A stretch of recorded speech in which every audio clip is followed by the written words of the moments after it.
Olá, amigos. Olá, amigas. Estamos iniciando a nossa Economia e Desenvolvimento desta semana. Estamos chegando já no meio da primavera, aí as coisas ainda... A única coisa que aconteceu em relação à primavera do ano passado é que temos mais chuva do que lá no ano passado. E a previsão é que nós continuemos aí no mês de outubro até o final com esse índice pluviométrico mais elevado, né, do que nos últimos tempos. Bom, vamos ao espaço sobre movimento empresarial. E aqui nesse espaço, Lisandro Silveira Soares. Lisandro, obrigado pela tua presença. O Lisandro, que é contabilista, gestor empresarial. Aliás, a questão da gestão empresarial, não é, Lisandro? É uma coisa importante porque tem muitas empresas que têm sucesso, têm prosperidade, e outras acabam afundando, acabam caindo e acabam fechando. E tem razões para isso, razões objetivas, né? Obrigado pela tua presença. Satisfação, Silvio. Muito bom fazer parte desse magnífico programa. Creio que vamos agregar bastante pontos para o meio empresarial. Mas a gestão, Silvio, entendo eu, que é a mola propulsora para o sucesso ou insucesso das empresas. E aí podemos trabalhar também na autorresponsabilidade dos empresários, que muitas vezes não tem gestão e colocam a culpa a terceiros, né? Sempre ocorre um culpado na história, né? Sempre se vitimizando, né, também, né? Sempre. Então, a autorresponsabilidade pela falta de gestão é um assunto de pauta importante, que os empresários precisam trazer para a sua realidade a responsabilidade. Tem uma frase que eu gosto muito, Silvio, que foi uma citação de um dos cursos que eu estava fazendo parte desse comitê, e a citação é a seguinte: parabéns, tens a vida que merece. Então, se a pessoa tem sucesso, parabéns, tens a vida que merece. Está merecendo sucesso. Se tem insucesso, parabéns, tens a vida que merece. Sempre é esse conceito, né, da autorresponsabilidade. Ou seja, tu colhe o que planta, né? Exatamente. E a gestão empresarial, ter uma empresa hoje é fazer gerenciamento, é gestão. E o ponto principal, Silvio, que eu entendo no meio profissional, com as demandas que eu atendo no dia a dia, é as análises, a ausência de análises de gestão. Os empresários não analisam mais os números, porque hoje estamos num mundo tão digital, tão pontual, que as análises ficaram secundárias. Hoje os empresários não sabem mais analisar seus números, seus resultados. E é verdade também que a complexidade da gestão está muito complicada, muito complicado. Então, precisamos fazer o quê? Simplificar as análises, Silvio. Simplificando as análises, nós vamos ter os números mais sintéticos, para uma análise mais profunda. Então, como é que tu faz para analisar de forma sintética? Com aprofundamento nos seus números, sintetizando as rúbricas de análise. Se nós olharmos 5 linhas, 5 linhas de análises, vamos poder ter o raio-x da sua empresa. E quais são as análises? Primeiro, entender que a receita tem que ser analisada versus a venda. Análises de renda, que é a receita, e de vendas, que é o fato efetivado comercial, que não são as mesmas coisas, né? Tem empresas que eu atendo que tem uma venda exponencial e uma receita mediana. Não combino uma análise com a outra, porque a receita não é venda e venda não é receita. Essa primeira análise, quanto tu vendes e quanto tu recebe. Qual o valor que entra na conta corrente? Isso é o que está valendo hoje, o que está na pauta. A venda, ela é uma propulsão para a receita, mas não significa que será a receita. Primeira análise. Segundo, os impostos. A carga tributária no Brasil é feroz, é uma carga tributária que ela tira um pedaço grande do seu faturamento bruto mensal. Então tem que ser analisado os seus tributos, os benefícios fiscais, planejamento tributário, impostos diretos e indiretos. Depois nós vamos ter o CMV, ou CSP, que é chamado custo de mercadoria vendido ou custo de serviço prestado, que seria uma despesa importante, que é onde é que tu paga o fornecedor ou paga o prestador de serviço. Essa análise já tem que ser feita mensalmente. E após as análises de receita versus venda, impostos direto, impostos indireto, CMV ou CSP, as despesas, Silvio. Silvio, tu já ouviu falar de meta para venda, né? Sim, claro. E meta para redução de despesa? Pois é. Aqui no Brasil nós temos essa cultura, né? Por exemplo, que é sempre mais Estado, mais impostos, quer dizer, sufocando a sociedade, como sufocam as empresas. Exato. Então, assim, ó, as metas elas precisam ser colocadas no plano estratégico das empresas. As metas são tão importantes quanto os resultados auferidos, porque os resultados auferidos eles vão ser norteados pelas metas aplicadas nas empresas. Então, no momento que tu tem uma meta para aumento de faturamento, aumento de venda, aumento de receita, tu deve ter paralelamente uma meta para redução de despesas. E essa redução de despesa, ela precisa ser analisada mês pós mês. Tem o mercado sazonal, tem o mercado de turbulência, não turbulência, mas as metas têm que ser colocadas em pauta. Então, as despesas é uma análise. E a última, que contempla as 5 análises, é o lucro ou prejuízo. Porque o lucro ou prejuízo é o que vai te nortear o teu futuro. Então, eu tenho transferido para os meus clientes o seguinte recado, Silvio. Uma conta de subtração que vai definir o teu futuro.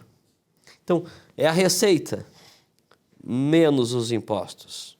Receita menos impostos, menos CMV ou CSP, menos as despesas. Tu vai ter o teu resultado obtido real, teu lucro ou prejuízo. Então, essa conta de subtração é o que vai trazer a última linha para o empresário, a sustentação futura, onde ele vai dizer o seguinte: a minha empresa irá prosperar, está prosperando, ou a minha empresa não irá prosperar. Então, é uma subtração que define o teu futuro. Porque, de contrapartida do pensamento que o brasileiro tem, uma grande massa de brasileiros, não na totalidade, evidentemente, é que receita significa sucesso. E não é verdade. O lucro que significa sucesso. Né? Eu conheço empresas, eu já tive clientes que quanto mais vendiam, mais prejuízo tinham. E por sua vez, o aumento da venda proporcionou o encerramento da empresa. Então, se não tiver uma análise pontual, de forma recorrente e um número assertivo no seu resultado, o futuro ele é muito nebuloso. Com certeza. Resumindo, assim, me parece, eu como economista, me parece o seguinte, que, resumidamente, pontualmente, a questão que se trata da questão financeira e contábil da empresa. Exato. Esta análise toda é que vai proporcionar condições do camarada saber onde é que ele está navegando, né? E qual é a situação dele que vai levar ou para um porto seguro ou não. Exato. Porque, vamos lá, Silvio, o mercado hoje ele está amplamente ativo. Amplamente. Hoje não tem mais um mercado restrito. Claro. Tem um mercado amplo, né? Mas tu precisa entender uma coisa, o resultado do lucro é o que vai te manter no mercado. Porque não adianta uma empresa ter saldo negativo todo mês e buscar dinheiro em terceiros. Vai só aumentar. Vai aumentar. Suprir aquele vácuo com dinheiro de terceiro, que chama-se banco, fintech, fundo de investimentos, venda de ativos. Isso não é ter lucratividade, é se manter no mercado com dinheiro de terceiro.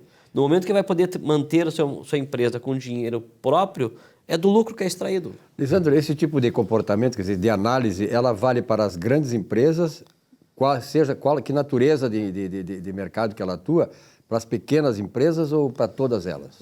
Excelente pergunta, porque eu fico meditando também nesse tema.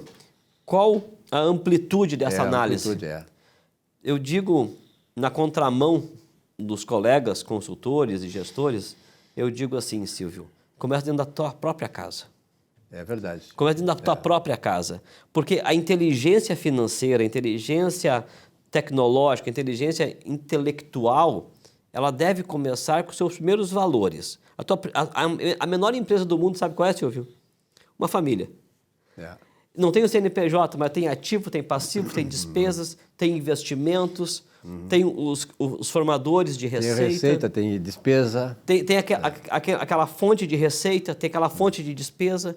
Então, e tem a necessidade de poupar para investir, para manter, né? Exato. Então, imagina fazer um planejamento familiar com meta de redução de despesa, proporcionando um lucro maior para fazer uma viagem internacional no ano seguinte. E tem pessoas que não conseguem fazer isso porque não tem esse planejamento familiar. É verdade. Então, respondendo sua pergunta, entendo eu, no meu entendimento profissional e pessoal, pautado na experiência. Começa dentro da tua casa, num planejamento financeiro, num planejamento estratégico, depois vai para as pequenas empresas, médias e grandes. Porque a organização, Silvio, de gestão, não tem porte de empresa. Ela existe para todos, é universal a organização. E lucro sempre vai ser... Lucro é que nem a verdade, só tem uma. Não tem duas verdades. Então existe uma verdade, existe um lucro, ou existe um prejuízo. E muitas vezes o prejuízo se dá em cima de algumas inverdades, que seria um resultado ilusório. Perfeito. Certo? Lisandro, outra coisa é a seguinte, tu colocaste muito bem essa questão da família. Na verdade, a família é a base para tudo também, até para a questão da vida financeira, né, e profissional. Mas tu és a favor, por exemplo, eu sou, posso te dizer isso, de que já nos primeiros anos de escola, os alunos possam ter a possibilidade de estudar um pouco devido à sua vida financeira? Sim. Sabe, Silvio, hoje eu tenho a satisfação de fazer um doutorado nos Estados Unidos.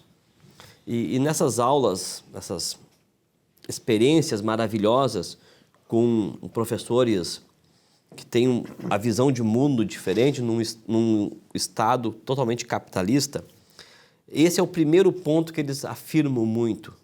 Me trouxe a consciência de que no Brasil, realmente, nós não temos essa cultura. E muitas vezes não tem nem essa vontade. É verdade. Porque o conhecimento liberta. Liberta da escravidão. E esse é o problema, a liberdade é um problema, né? Para certos. Né? Nós sabemos o que está acontecendo no Brasil hoje. Porque hoje no Brasil, na América Latina, o pensamento macroeconômico se dá em cima de prejuízos. Por exemplo, no Brasil, existe uma grande massa de média e pequena empresa. E me parece que é bonito ter esse mercado, mas não é bonito. Hoje, a situação da América Latina é pequenas e médias empresas que vão quebrar em 2, 3 anos, por falta de conhecimento financeiro. Se as empresas tivessem conhecimento financeiro, as empresas iam ter uma vida longa e não uma vida curta. Mas tu não começa a ter esse entendimento dentro de um CNPJ, tu começa dentro de uma escola. Lá no ensino fundamental. Uma aprendizagem básica, né? Básica, porque o mundo mudou. Então, hoje as escolas têm na sua grade curricular horas e mais horas para aprender sobre geografia e história. Coisas que podem ser e devem ser ensinado. Mas pode ser reduzido porque hoje nós temos o implemento da internet. Nós temos hoje conhecimento mundial que as crianças têm uma autopesquisa muito ampla. E antigamente nós, na minha época, não tínhamos isso. Era muito limitado o conhecimento mundial. Hoje já está muito tranquilo. Então, poderiam sim substituir essas matérias que têm hoje um conhecimento amplo para as finanças pessoais. Perfeito. Porque as finanças pessoais vai ensinar com que a criança, o jovem, cresçam aprendendo a lidar com o dinheiro. Que o dinheiro não é coisa ruim. Aquele ditado, né? Não peguem esse dinheiro, guri, é coisa suja. Já ensina que é ruim. Não, não é ruim, é uma bênção ter e na verdade, nós carecemos dessa cultura, porque, veja bem, os países que se desenvolvem, os países mais desenvolvidos, eles tiveram 3 coisas básicas. O amor ao trabalho, o hábito da poupança e a virtude da honestidade. Veja bem, o hábito da poupança. Como tu colocas aí, quando a pessoa aprende a lidar do ponto de vista financeiro para sobreviver e ter uma vida tranquila, a vida toda tranquila, poder investir, poder viajar e tal, ela está obtendo um instrumento que serve para o país. O Brasil hoje, por exemplo, que já teve, décadas atrás, uma taxa de poupança de 32%, hoje está abaixo de 18%. Né? E isso acaba trazendo sofrimento, trazendo falta de serviço, falta de eficiência do setor público, que vai se resolver a partir do indivíduo, na medida em que tu aprende isso e também começa a cobrar do governo isso, né? A poupança, o investimento. Tu sabe, Silvio, que nesse prisma, eu fico perguntando, né? A redução da aplicação em poupança ou em outros fundos de rentabilidade se dá pela crise do país ou se dá pela falta de conhecimento em fazer essa prosperidade acontecer? É verdade. Eu entendo que é pela falta de conhecimento. É verdade. Porque hoje, por exemplo, juro composto, ele é bom ou ele é ruim? Depende. Para quem recebe é ótimo. Para quem paga é péssimo. Né? Então, qual lado da mesa nós estamos? E no momento que a população aprende a lidar com as ciências financeiras, ela vai atender uma demanda chamada prosperidade pelo empreendimento. Porque o empreendedor, ele começa a empreender algum negócio, fazendo, por exemplo, né, um bolo no pote, vendendo uma água mineral, e vai desenvolvendo. Ele pode, logo mais, ter um case de sucesso na sua vida e ter uma grande empresa na sua mão. Com certeza. Mas ele tem que aprender a multiplicar aqueles talentos, né? Se não multiplicar os talentos, acaba sendo escasso. Aliás, tu falou em talentos, na Bíblia tem, não sei se foi em Mateus, lá que está como é a parábola dos talentos, né? Dos Ou seja, talentos. Quem é que é o camarada que é festejado, celebrado, consagrado, ungido? Aquele que faz um talento virar 5, como foi o caso, o outro de 2 virar 3, e penaliza aquele que enterrou quando recebeu um talento. Quer dizer, o princípio é da prosperidade. Exato. Sabe que existem 2 princípios muito fortes na prosperidade, Silvio. 2 princípios que não dá para nós fugirmos. E nesse princípio, nessa belíssima obra bíblica, nos ensina que multiplicar e abençoar nos traz riqueza. É verdade. Né? No momento que a pessoa... É o princípio da riqueza. Exato. Porque no momento que tu prospera e tu abençoa, tu és abençoado. Tu és abençoado. E a avareza não permite isso, porque não é ensinado com princípios bíblicos uma vida pautada na verdade. E muito menos na situação ecofinanceira, porque o ecossistema, que é o que está em volta de nós, não ensina a nós sermos prósperos, porque o mundo não tem interesse nisso. Nem a parte governamental, nem a parte sociofinanceira. Porque qual é a vantagem dos bancos, Silvio? É pegar um dinheiro contigo, te pagar 0,5% e prestar para mim a 10%. O teu dinheiro é emprestado para um terceiro com super ágio. Quando a pessoa conhece a área financeira, conhece os seus princípios, isso não vai acontecer. E eu digo assim, quando tu conhece os princípios bíblicos, tu tem uma outra visão de mundo, né? Lisandro, olha, um papo está muito interessante. Vamos, claro, agora todo mês ele está, graças a Deus, consegui trazer o Lisandro aqui para dentro do programa. E quem ganha com isso não sou eu, quem ganha com isso é você, que vai ter, através dele, essas mensagens, esse conteúdo que é importante para nós ter uma vida saudável, uma vida próspera, porque é isso. Nós viemos para cá para termos vida e vida com abundância. Tá certo? Obrigado, Alessandro. Só um detalhe. Pois não. Abundância é ter mais do que tu precisa para ajudar o próximo. É, exatamente. Quando tu faz uma oração e diz, Deus, me dá tudo o que eu preciso, ele vai limitar o que tu precisa. Quando tu pede com abundância, tu vai ganhar o que tu precisa. E essa abundância, que é o extra, é para abençoar os outros, para daí tu ser abençoado. É um rio que quanto mais irriga, mais ele nasce na ferteza. É o dar e dar-se-vos-á em abundância. Em abundância. Lisandro, um grande abraço, até a próxima. Obrigado, querido. Deus abençoe.